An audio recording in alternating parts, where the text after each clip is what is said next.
한강 이남을 방어하는 산성 중 최고의 전략적 요충지 남한산성. 우리나라의 수많은 산성들 중 한강 유역과 수도에 대한 방어를 담당하며 국방의 보루로서 그 역할을 유감없이 발휘한 곳이다. 2014년 6월 유네스코 세계유산으로 지정되며 이제는 세계인이 지켜야 할 인류 공동의 유산이 된 남한산성을 돌아보며 강대한 나라를 이룩하기 위한 선조들의 의지와 그 역사적, 문화적 가치를 알아본다. I know you told your friend you're not okay. And tell me what's wrong and why you never said you felt that way. And guess you're trying to stay strong and fake a smile until I look away. But I've known you too long, it hurts to watch your blue eyes fade to gray as you fade away. As you fade away. 국가사적 제57호로 5개의 옹성과 사대문, 5개의 장대, 16개의 앞문이 있는 남한산성. 특히 조선시대 인조, 숙종, 영조, 정조 때의 다양한 축성기법의 표본이 잘 남아있는 곳이자 조선시대 20여 개의 행궁 중 유일하게 종묘와 사직을 갖추고 있는 산성이다. 임진왜란과 정묘호란, 병자호란 등 국가전란시 왕실과 조정의 명운을 보장하는 임시수도의 역할을 했던 남한산성은 방어력을 갖춘 산성도시로서 실제로 인조가 가장 오래 기거한 역사적 기록을 갖고 있다.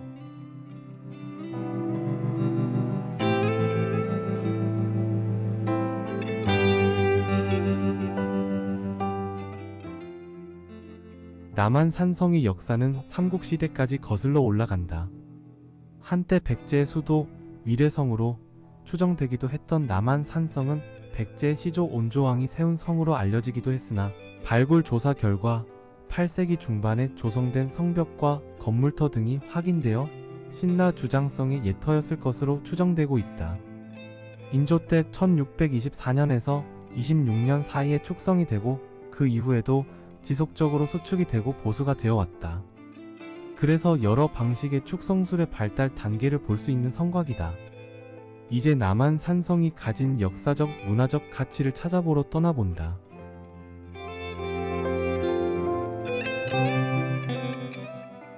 우리나라의 산성 중 원형이 가장 잘 보존되어 있는 남한산성은 해발 500m가 넘는 험준한 자연지형을 따라 둘레 8km가 넘는 성벽을 구축하여 많은 병력으로도 쉽게 공략할 수 없는 지리적 여건을 갖추고 있다. 1624년 인조는 충용사 이서에게 남한산성의 축성을 명하였고 지금의 규모로 다시 세워져 둘레 6297보, 여장 1897개, 옹성 5개, 성문 4곳, 앞문 16곳, 군포 125개, 우물 80곳, 샘 45곳 등을 설치하였는데 비축된 군량미만 충분하다면 수만 명의 병력도 수용이 가능할 정도다.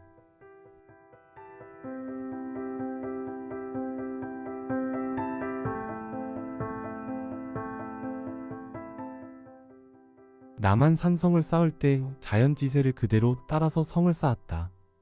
산의 생김새를 보면 북쪽과 서쪽은 높은 형태이고 남쪽과 동쪽은 낮은 형태이다. 성벽을 쌓을 때 남쪽과 동쪽은 성 높이를 높이 쌓아야 되겠고 북쪽과 서쪽은 성 높이를 그렇게 높지 않게 쌓아도 되었다. 대부분의 우리나라 성은 성벽이 일자 형태이다. 하지만 남한산성은 다른 형태의 성벽이다. 시대가 혼재된 남한산성의 성벽에는 쌓여있는 돌 하나에도 흥미로운 역사가 있다.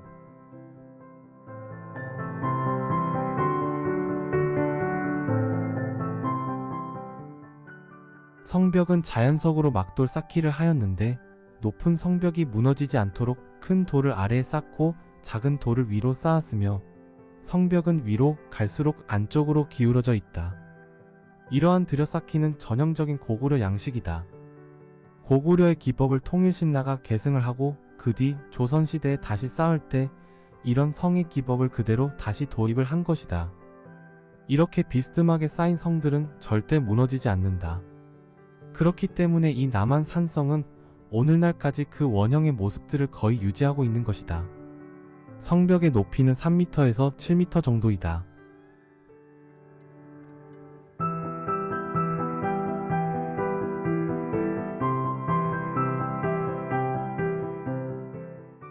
성벽 위에는 몸을 숨겨 적에게 총이나 활을 쏠 수 있는 낮은 담, 여장이 있다. 가까운 적은 가운데 있는 근총안을, 멀리 있는 적은 양 옆에 원총안을 사용해 총을 쐈다. 여장과 여장 사이에는 활을 쏠 수 있는 타구가 마련돼 있다.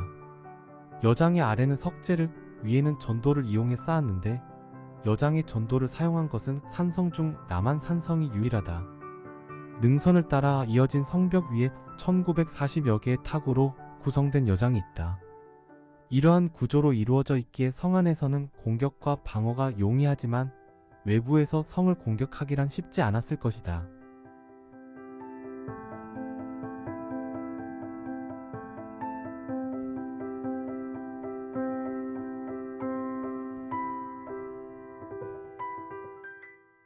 성벽 안쪽에는 군인들의 초소인 군포가 자리했다. 군포는 평탄한 대지 위에 정면 3칸, 측면 1칸의 목적 건물로 초소의 기능에 맞게 정면은 트여있는 구조로 보인다. 기록에는 125개가 있었다고 전하는데 지금은 터만 남아있다.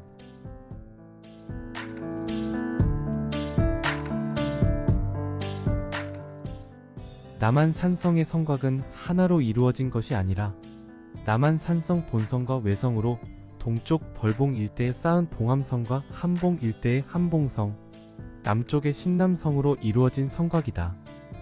봉암성은 전란을 겪는 과정에서 남한 산성의 취약점을 알고 난 후 쌓은 외성 중 또 다른 한 곳이다. 벌봉은 해발 512.2m로 남한 산성의 수어장대 497m보다 높기 때문에 벌봉 정상부에서는 남한 산성의 서쪽 내부와 동벽이 넓게 조망된다. 병자호란 당시 이 지역을 청나라 군에게 빼앗겨 본성 내부의 허실을 파악할 수 있었으며 화포 공격의 직접적인 사정거리 안에 들게 되었다.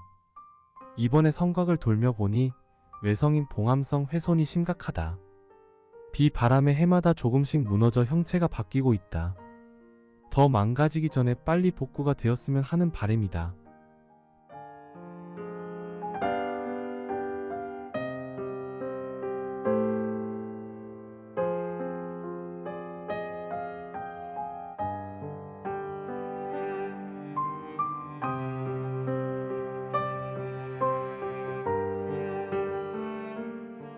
남한 산성에는 5개의 옹성이 있다. 옹성은 성문을 보호하기 위해 성문 밖으로 한 겹을 둘러싸은 이중의 성벽을 말한다. 남한 산성의 옹성을 쌓은 것은 남한 산성을 보다 더 강력한 군사적 공간으로 만들기 위해서이다.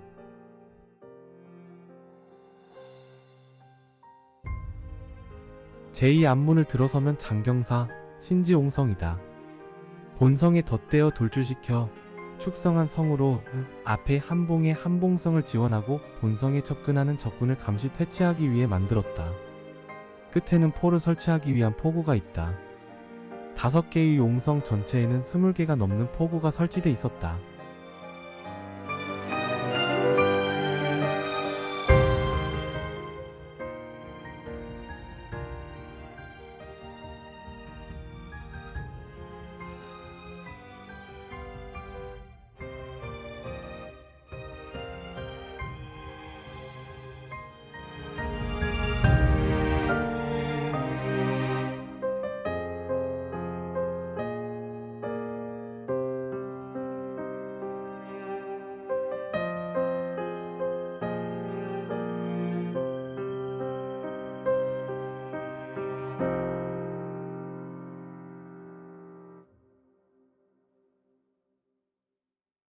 안문은 적이 모르게 물자를 운반하고 지원병을 받거나 역습을 위한 통로이다.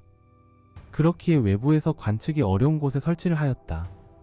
물이 풍부했던 남한 산성 성 안에는 축성 위치에 따라 물이 모이게 되는 지점에 별도의 작은 수구문을 설치했다. 배수를 원활하게 해서 성벽이 변형되는 것을 막기 위해서다. 제4안문으로 나가면 성 안의 배수로를 흘러서 성 밖으로 배출되는 자그마한 수로 배출구도 볼 수가 있다. 제4안문은 동장대 터에서 북문 쪽 성곽길 내려가는 길에 있는 안문이다.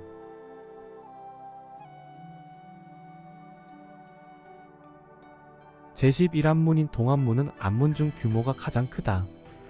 동문에는 계단이 있어 우마차의 통행이 불가능하여 수레나 일반인의 통행은 주로 이 안문을 이용했을 것이다.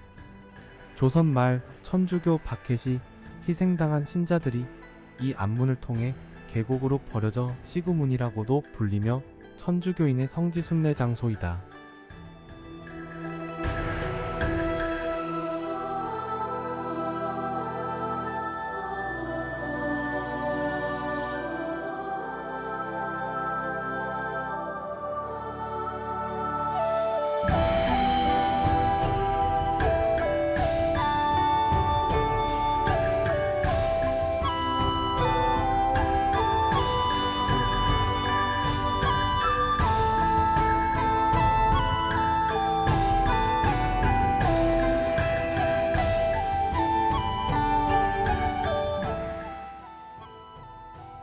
성 안에서 가장 높고 지휘와 관측이 용이한 곳에 장대 5곳이 있었다. 수어장대는 남한 산성 내 5장대 중 현재 유일하게 남은 서장대이다. 남한 산성에 있는 건물 중 가장 화려한 건물이기도 하다. 수어장대는 남한 산성이 군대를 총괄하는 곳이었다. 역대 국왕들도 직접 군사 훈련을 지휘했던 역사적인 의미를 지닌 누각이다.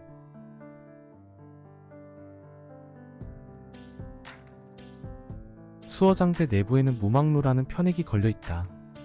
무망루라 함은 병자호란 때 인조가 겪은 삼전도의 굴욕과 천국에 8년 동안 볼모로 잡혀있던 효종이 귀국하여 북벌을 꾀하다 승하한 원한을 후대에 전하여 비통함을 가슴에 새기자는 의미에서 영조가 붙인 이름이라고 한다.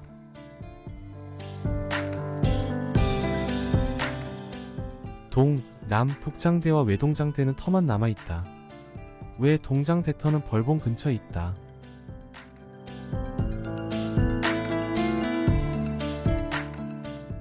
영상이 길어서 이번 영상은 여기서 마무리하겠습니다.